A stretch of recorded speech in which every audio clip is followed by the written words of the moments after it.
So children, yesterday we were looking about the two groups of people who had gone to or who were seeking Jesus. The motto was different, the output was different. That is what we saw, isn't it? When the motto was different, the output was different. So we saw three big questions from three sections. Number one, we saw who is this in the Hosanna journey. Then we saw, don't you hear? And third, we saw, how soon did the fig tree wither? Okay, so these are the 3 points that we discussed in the complete section. Okay, fine. Then the question comes, okay, when we turn back to our life, as the question was asked to Jesus, the same question can be asked to us. Who gave you this authority? So we saw that point yesterday. Okay, where do you study? Who decides? After getting a degree, what should I do with that degree? Who decides? Okay, which job I should select? Who decides? If we look into our life on all the basic things that we do, we will have to humbly admit that we all have diverted a lot. And the basic fact again comes back to that is just because we did not have a personal intimacy with the Lord.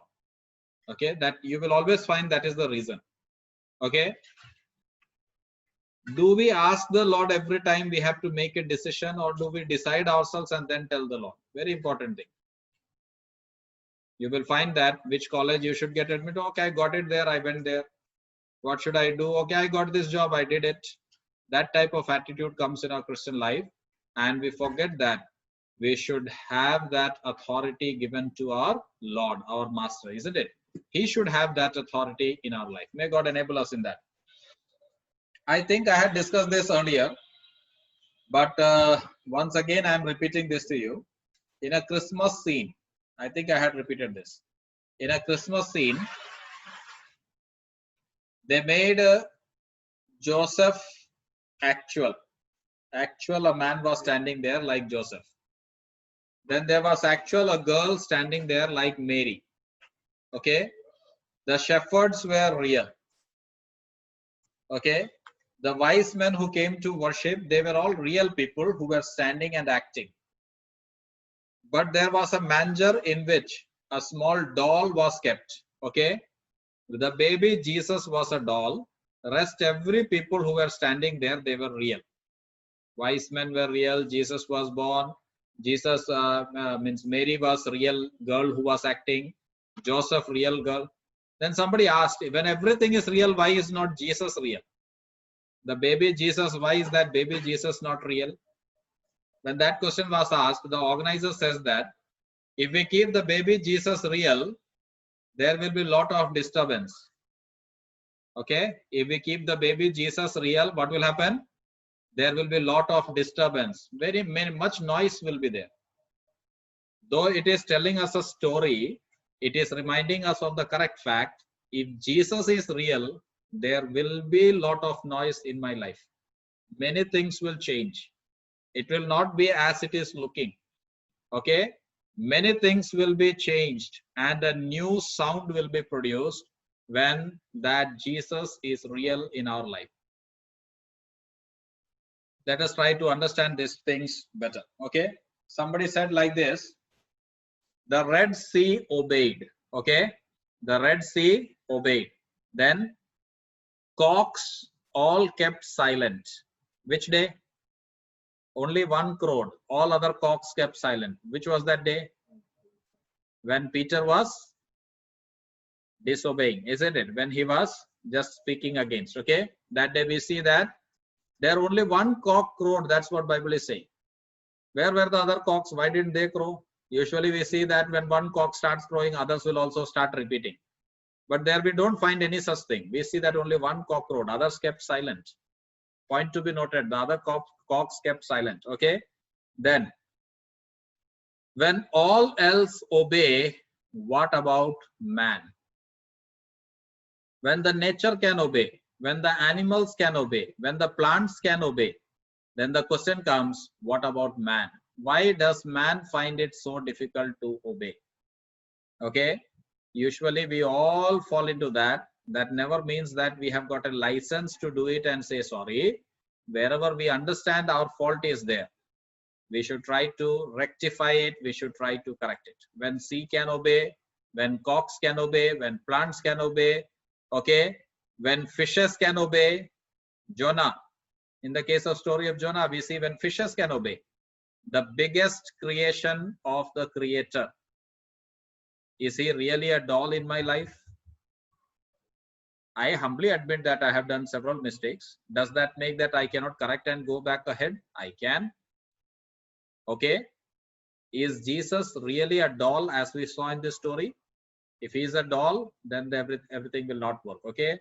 So we have to ensure that Jesus is not a doll in my life. Our life is molded according to his desire. If he is actually there, noise will be there.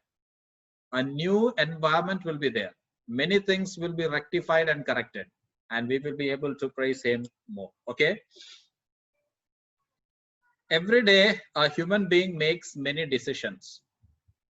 If you categorize the decisions that the man is making, you can make two columns. One side is the will of God, and second side, you can say selfish ambition. That means daily when we are making decisions, those decisions can be of two types. Now you have to think about your life. No need to tell others about that. Those decisions can be categorized into two groups. Number one, will of God, and number two, my selfish ambition. Okay. When Pilate was giving order to crucify the Lord, can we say that that was the will of Lord that he was doing? No, it was his selfish ambition, isn't it? He wanted to do something. Maybe he wanted to see that with Herod his friendship is established. Maybe he wanted to see that his throne is not disturbed. Maybe he wanted to satisfy the people. Whatever was the reason, we can say that it was the selfish ambition that was making Pilate to take that decision. Okay. We read in Isaiah chapter 1 verse 2. The word of God says, they rebelled against me. We will read that verse. Isaiah chapter 1 verse 2.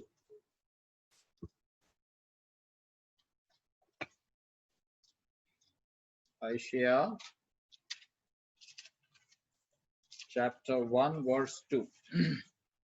Listen, O heavens, and hear, O earth, for the Lord speaks. Sons I have reared and brought up, but they have revolted against me. Okay. Children, you can keep your video on so that we can have better interaction. Okay. Only in case of Abhijit William, the network is not okay, but others can keep it on. Okay. Eric, are you there? Stephen, are you there? Okay. Maybe network problem is there. Okay. So what I was saying, children I read, but they have rebelled against me. Okay. A very big point. I brought them up. I gave them life. But he is saying that they have rebelled against me. They have gone against me. Okay. When we go to 1 Samuel chapter 8 verse 7, in 1 Samuel chapter 8 verse 7, we see that they demanded for a king. Do you remember that? The Israelites, they demanded for a king. So the question comes, who was the king before that? There the point was that they brought is, other nations have kings, we also want a king like them. Okay. Who was the king before that? We all know that. God himself was ruling, isn't it? God himself was their king. That is called a theocracy. Okay. The government was theocracy. God himself was ruling. But they wanted a man to rule them instead of God directly ruling them. And there we see all the failures started happening. Okay, because of their forced desire, it was permitted. God's will is always of two types. Remember that in your life. One is called divine will, and second one is called permissive will. One is his divine will that I should do this. But if I keep on asking, Lord, give me this, Lord, give me this, Lord, give me this, he will give you. That is called permissive will. But the permissive will always has the consequences also with that. Okay. So we should see that everything that is happening in my life is according to the divine will of God. It's not according to the permissive will, because permissive will, God may permit that to happen, but we will have to face the consequences related to that. Okay, so let's be clear about it. When God was ruling them directly, they should not have asked for a man to rule over them, but we see that that happened. Today also we see government is ruling, we call that democracy. And there also you see on the complete platform of democracy, you will find that one person is sitting on the top, okay, who is called a prime minister or president, whatever it is. Again, the one person rule we can see in case of democracy also. It's a modified form of that simple, what to say, platform where a king used to rule. Got it? What I mean to say is, we should ensure that God himself is ruling our life. Then the blessed life that the Israelites had, the sweet fellowship that they had with the Lord, that can happen in our life. Okay? If we allow evil one to rule over our life, two form of thoughts can come in our life. We as Christians, we may not be deeply enrooted in that, but in the world we can see two line of thoughts. Number one, atheism. Okay, you might have heard that term, atheism. If we allow the evil one to rule in our life, he will bring this atheism in our life. And that atheism is, there is no God, why should I worry? Isn't it? There is no God, why should I worry? Nobody created me. Okay, there is no God, nobody is supreme over me. So why should I worry? And second one is evolution. I am not created, then why should I be accountable? That is the second idea that the evil one will bring. And this is so commonly spread in this world. Okay, you go to different countries, you will find that people are dealing with these two issues a lot. Okay, what is that? Number one, okay,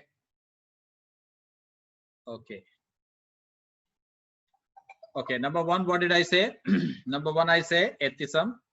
That idea is no God is there, why should I worry? And second thing is evolution. I am not created, then what for am I accountable? May Satan never allow these ideas, may God never allow these ideas to come into our heart. We are created, we are accountable, and there is somebody over us. Note it down in your life. Okay, if we are saved, if we are his children, he is not going to leave us. Now after knowing the truth, if we divert, then we are in a deep danger. Our punishment will be very high, and all the punishment we have to face on this earth only, before leaving the earth only. Okay, so if anything deeply we are suffering in our life, one question that I can ask myself, one question that you can ask yourself, everybody can ask themselves is it because of any sin in which I am still continuing? That never means that if anybody has cancer, we should go and say that, brother, if any sin is there in your life, repent first. No, we don't have the right for that.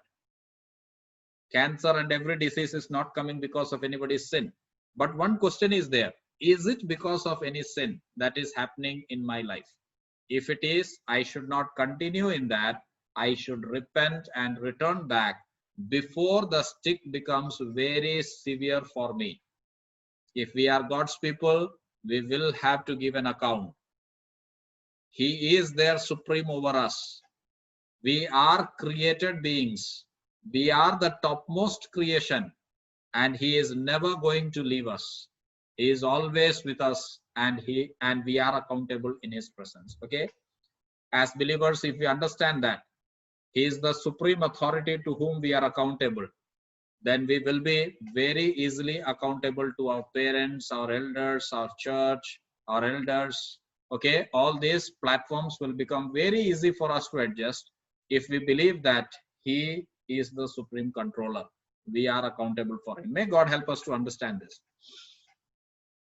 Next thing in today's world that we should keep in mind is that everybody who is preaching is not from the word of God. I will make it very specific. All that you are hearing from one preacher may not be from the word of God. It may be that person's reasoning also. So whenever you listen to the word of God, You have to ensure that is it according to the word of God or is it that person's reasoning? Don't just blindly believe him because you respect him. Because he is respected in the society, so what he said is true. So many false teachings are there. So maybe next time you are getting a Zoom link, next time you are getting some WebEx links when you are joining, you may find that some new logics are being shared which we have never heard. Always have the quality of the Berean believers. What did they do? When Paul preached and went from there, they opened the word of God and searched, is it like that only written here in the word of God? They never thought in their mind that Paul is a very learned man. Whatever he is going to say is 100% correct. No. They checked the word of God that what he preached is there in the word of God or not. We should always have that quality in our life. Okay. I'll give you another example. Take the case of Peter. Can we say that whatever Peter preached was according to the word of God? Whatever he said was always according to the word of God, always according to God's desire? I will say no. I'll give you one example by which you can understand. Okay. Jesus asked his disciples, who do you say that I am? And specifically to Peter, when that question came, who do you say, Peter, that I am? Peter said, you are the Son of Most High Living God. Correct? You all know that answer. So that is 100% true. We can say that that is 100% according to the will of God that Peter said. The very next moment you see that same Peter, to him Jesus said that I will be crucified, okay, I will be killed, people will put me on the cross, and Peter said, no, this is not going to happen. Okay, as if Peter is the controller, he said, I will not allow this to happen. What did Jesus say to Peter then?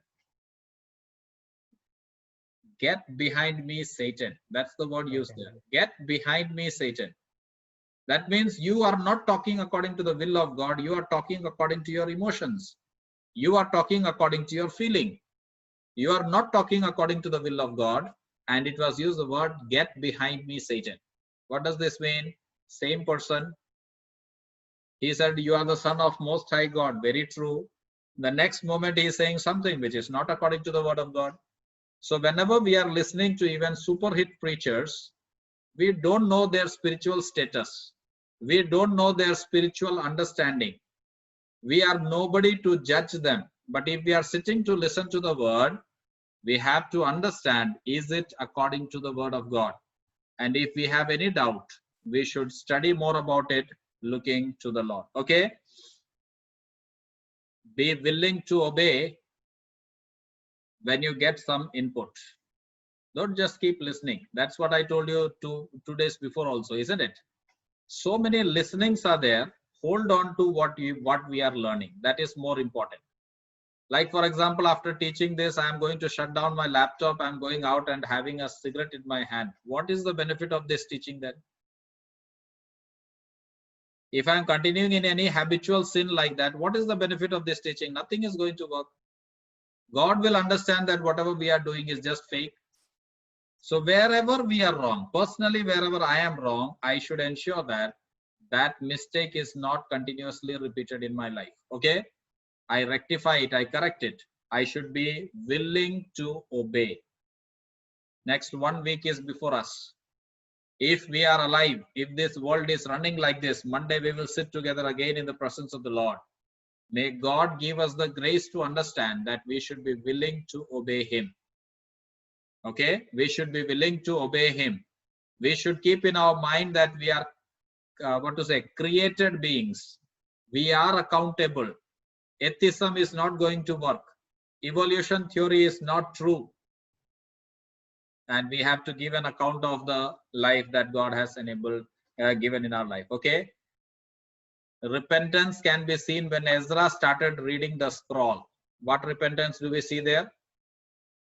As soon as he started reading the scroll, people started weeping. People started crying. People started repenting of their sin. Only when he opened the scroll and started reading. Read it in the word of God, it is given there. Okay? As he started reading the scroll, people started weeping. They came to know about their sin. So children, 1 week is there before us. Our time is finished. I will not extend even a bit more. Okay. I'll try to keep the timings very sharp so that it may not be a disturbance for you. May God give us the grace. May God give us the mind to be willing to obey, to understand that we are accountable towards Him and all the facts that we studied. Okay. Okay. Always have a strong personal relationship with the Lord, and that will allow you to have a holy life in His presence. May God's name be glorified. Okay. Shall we pray?